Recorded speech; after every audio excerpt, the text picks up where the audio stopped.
क्या बात है यार, तेरा मुंह क्यों उतरा हुआ है?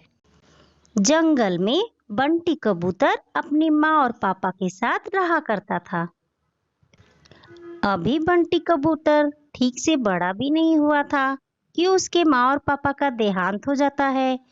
अब वो एकदम अकेला पड़ जाता है। उसे अपने घर में बिल्कुल भी अच्छा नहीं लगता था, तो वो शहर के जंगल चला जाता है। कई साल बीत जाते हैं। फिर एक दिन अब की बार मेरी फसल बिल्कुल भी अच्छी नहीं हुई। क्या कालू भाई, आप हमेशा रोते ही रहते हो। ठीक तो हुई है आपकी फसल? यानी कि तुम मेरे खेतों में नजर लगाते हो। अरे कालू भाई, वो देखो, बंटी कबूतर है ना, इतने सालों बाद यहाँ। हाँ, बंटी कबूतर ही हैं। अरे बंटी भाई, इतने सालों बाद तुम यहाँ यहाँ की याद कैसे आ गई? और ये क्या हालत बनाई हुई है? और ये कौन है?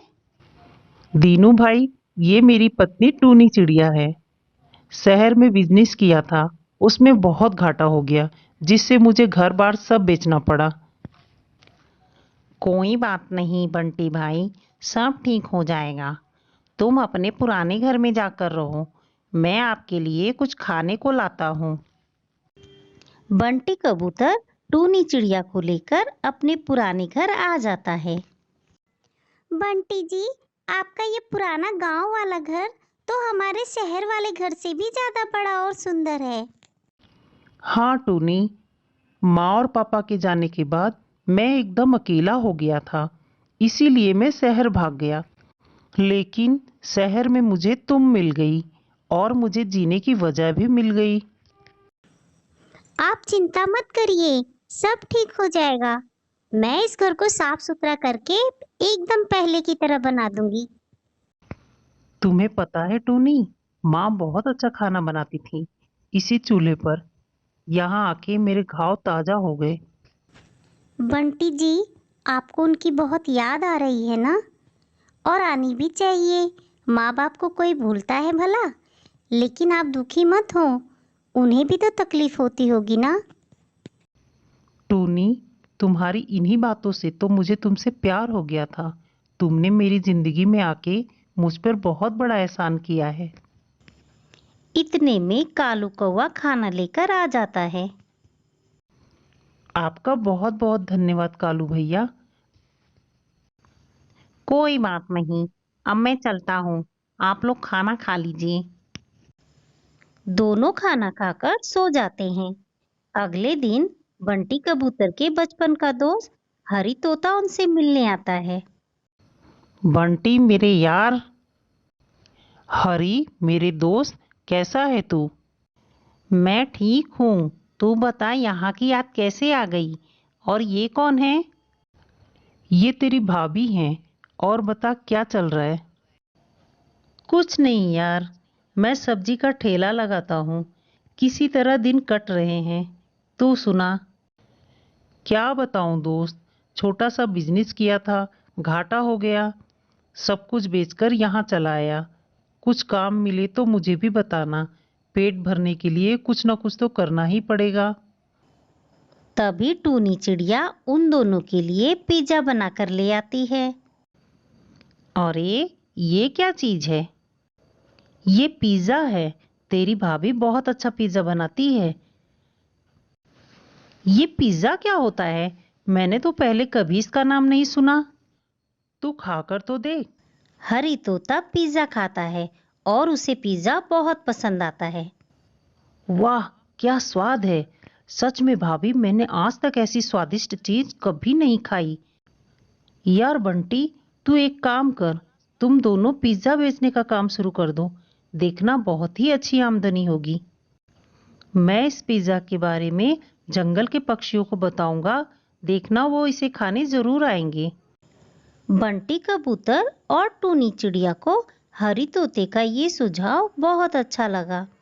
उन्होंने पिज्जा की छोटी सी दुकान खोल ली, लेकिन उनका एक भी पिज्जा नहीं बिकता। क्या बात है यार, तेरा मुंह क्यों उतरा हुआ है? क्या बताऊं यार, सवेरे से दोपहर हो गई, लेकिन अब तक बोहनी तक नहीं हुई। कोई बात नहीं बंटी, तुम्हारी बोहनी मेरे हाथों से होगी। देखना धीरे धीरे सब ठीक हो जाएगा। बंटी कबूतर ने हरी तोते को पिज्जा दिया। थोड़ी ही देर बाद जंगल के कई पक्षी पिज्जा खाने आए। बंटी भाई, ये क्या चीज है? मैंने पहले कभी इसे नहीं खाया। ये पिज्जा है, खाकर देखो, तुम्हें पसंद आएगा। अरे वाह, ये तो सच में बहुत स्वादिष्ट है। मैंने इससे अच्छा खाना कभी नहीं खाया। कालू कौवे की बात सुन बहुत सारे पक्षियों ने पिज्जा खरीद कर खाया और कुछ पक्षी पैक कराकर अपने घर भी ले गए। बंटी कबूतर के सारे पिज्जा बिक जाते हैं। इसी तरह बहुत दिन बीत जाते हैं। एक दिन पक्षियों के सरपंच कालिया चील भी पिज्जा की तारीफ सुनकर बंटी कबूतर की दुकान पर आते हैं। अरे बंटी, हमें भी अपना पिज्जा खिलाओ, बड़ी तारीफ सुनी है मैंने। अभी लीजिए सरपंच जी। अरे वाह, मैंने इतनी स्वादिष्ट चीज पहले कभी नहीं खाई। बंटी कबूतर, मेरी बेटी की शादी है, तुम्हें बारातियों के लिए पिज्जा बनाना है। ये जिम्मेदारी मैं तुम पर सौंपता हूँ। बंटी कबूतर और टूनी चिड़िया बहुत खुश हुए। उन्होंने सोचा, इतना बड़ा ऑर्डर मिला है, अगर इसी तरह ऑर्डर मिलते रहे तो हमारा सारा कर्ज चुकता हो जाएगा। बंटी कबूतर ने अपना घर गिरवी रखकर पैसों का इंतजाम किया और सरपंच जी की बेटी की शादी के लिए ढेर सारे पिज्जा बनाए। शादी को कई दिन बीत जाते हैं, लेकिन कालिया सरपंच ने बंटी कबूतर को पैसे नहीं दिए। एक दिन बंटी कबूतर सरपंच से मिलने उसके घर जाता है। अरे आओ आओ बंटी, कहो कैसे आना हुआ। सरपंच जी, वो कर्ज का ब्याज बढ़ता जा रहा है। अगर लौटा नहीं पाया तो मेरा घर चला जाएगा। कृपा करके मेरे पिज्ज़ा के पैसे दे दीजिए। क्या पैसे? कैसे पैसे? मैं इस जंगल के पक्षियों का सरपंच हूँ। तेरी इतनी हिम्मत, तू मुझसे पैसे मांगेगा? सरपंच जी, ऐसा मत करिए, मैं तो रास्ते पर आ जाऊंगा। अरे तो मैं क्या करूं? तू यहाँ से जाता है कि मार खाकर जाएगा? बंटी कबूतर वापस आ जाता है और ये सारी बात टूनी चिड़िया और अपने दोस्त हरी तोते से कहता है। ये सरपंच का बच्चा हमेशा गरीब पक्षियों के साथ ऐसा ही करता है। बंटी, तुम परेशान मत हो। कैसे परेशान ना हूँ यार, अब मेरे माँ पापा का घर मुझसे छिन जाएगा। मैं शहर जा रहा हूँ अपने लिए ऑटो रिक्शा लेने। तुम मेरे ठेले पर पिज्ज़ा लगाकर दूसरे जंगल ले जाकर बेचो, तुम्हारी बिक्री पहले से भी ज़्यादा बढ़ जाएगी। हाँ बंटी जी, हरी भैया ठीक कह रहे हैं। हम अपने पिज्ज़ा को घूम घूम कर बेचेंगे तो अधिक मुनाफा होगा।